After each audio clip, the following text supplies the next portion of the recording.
Hey, you who just clicked on this video, thank you for doing that. So I have a question for you. Would you like to become a millionaire? 10M likes. I'll recreate Squid Games in real life. We hit our goal of 10M likes. Follow me, I'm grabbing random TikTok followers to compete in my Squid Game.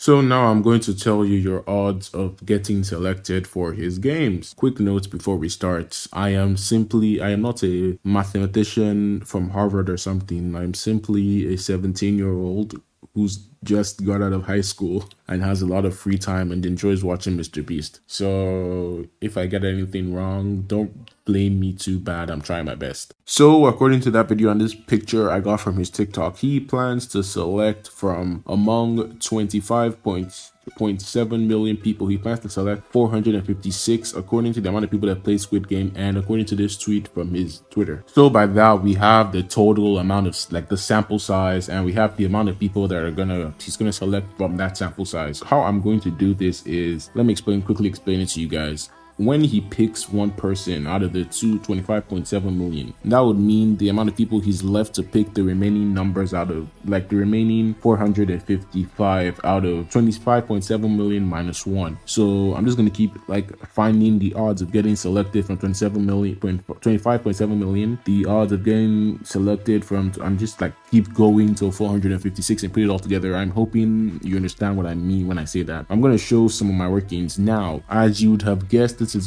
gonna take a very long time to like put everything in my calculator. But while doing this, I found a trend of whenever I like I tried to find in the batches so I wouldn't get a wrong answer, so like I wouldn't mess it all up. So I found out that if you calculate the values with 6 intervals, like the probability of being selected number 200, number 201, number 202, up to 206, it's the same thing. Like in 6 intervals, it's the same thing. So therefore I just made an assumption on that because I tried it with random numbers to see if it actually worked, and I found out it did. So you can check yourself if you feel I'm not doing due diligence or not, whatever. And I just divided the total. I subtracted one, like the ones I already did, and then I divided the total number left by 6, and I just multiplied that by the number I kept getting, like in 6 intervals, and put everything together to get the probability of you getting selected for the games if you follow Mr. Beast as, drumroll please, 1.778187 times 10 raised to power minus 5, or 0.00001778187. If you understand how probability works, you will know that if the probability of something is 1, it means it's definitely going to happen. So let's say the probability of the sun rising in the morning tomorrow, that's 1, because it's definitely gonna happen. But let's say the probability of the sun shrinking down into a tiny ball and coming to land on my mouth, the probability of that happening is 0, right? Because it can't happen. You're understanding how probability works. So it's really unlikely to happen that you get selected. Like that's real luck if you get selected, but it's not impossible. It's basically what I'm trying to tell you. So I decided to like try to match it with real life figures, and so I see like where exactly, how improbable is it. So I decided to do my research to find out the most improbable thing that could ever happen, and I found out it was the probability of you shuffling cards and getting the cards in the same order in the first place, which is really big. So look at the screen, that's the number. So now let's say you were lucky and unfortunate enough to get in and like actually be able to compete, because I would love to get in, but even if he said it's in a month and I start college in late November, so even if I make the odds, I probably won't be able to go. So that's really tough. I hope he sees this video though, but that's off track. If you're on part of the lucky people that get selected, let's see how you could possibly win. Seeing how Mr. Beast has a lot of money, so he's probably gonna get it as similar as the games itself, but not how do I say this? But he won't kill you, hopefully.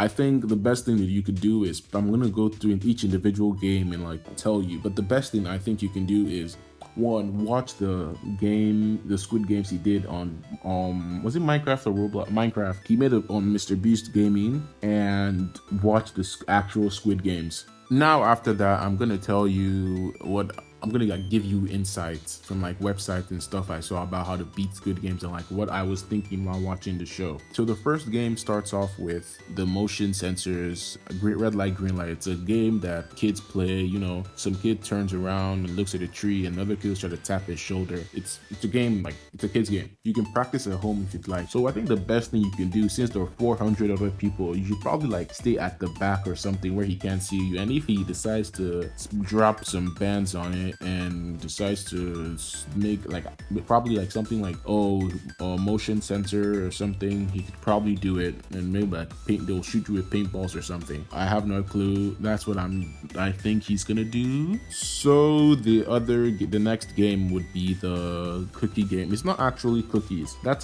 don't get in there thinking it's cookies. It's made out of sugar. Like you heat up sugar. It's basically what's it, caramel, I think that's what it's called. So I think the best bet you can get doing this one is pick triangle, because it's the easiest. You could probably just break it off, Seth, or just lick it off like it does in the game. Don't pick umbrella or circle. Those are hard ones. Any mistake is triangles only has 3 sides. It's the easiest shape by far. After this comes the tug of war. Now I'm pretty good at tug of wars. I did it throughout high school, won every time. Okay, not won every time, but I came top 3. Like my team came top 3 every time. So I know what I'm saying about this one, kind of. So you have a month to prepare. Workout, that's workout, and get good with balance, because if you're in a tug of war and you fall down, you're not getting up.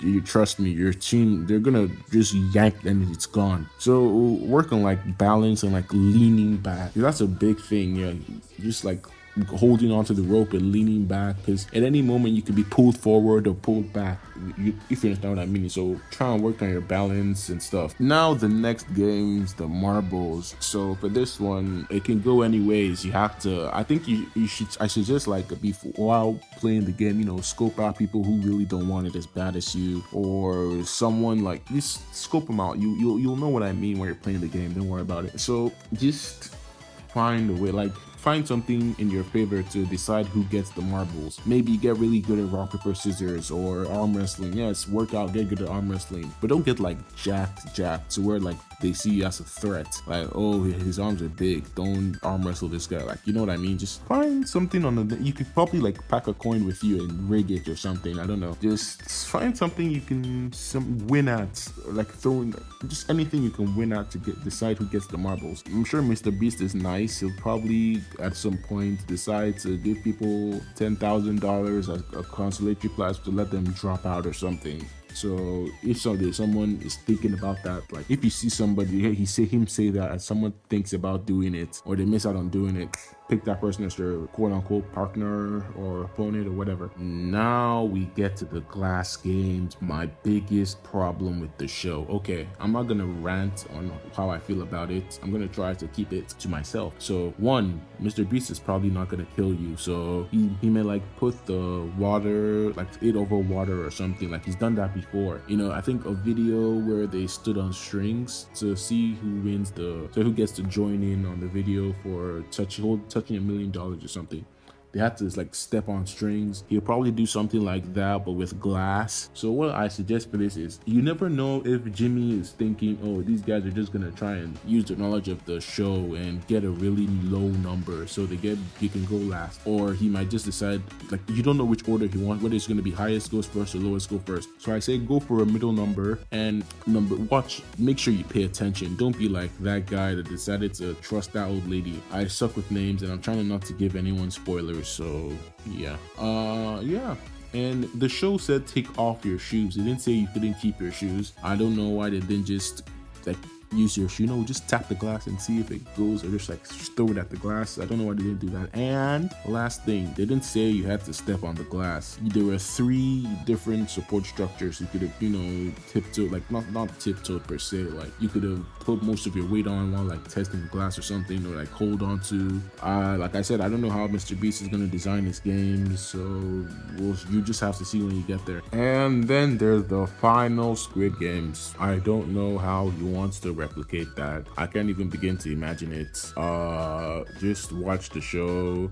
Yeah, that's basically it. I hope Mr. Beast sees this at least. A shout out would be nice. Wink, wink. I'm genuinely serious. I'd really appreciate it if some of you guys could like tag him in it to maybe react to it on his reaction channel. That'd be great. With Chris specifically. I want Chris to see this. I want Jimmy to see this, but I want Chris to see this.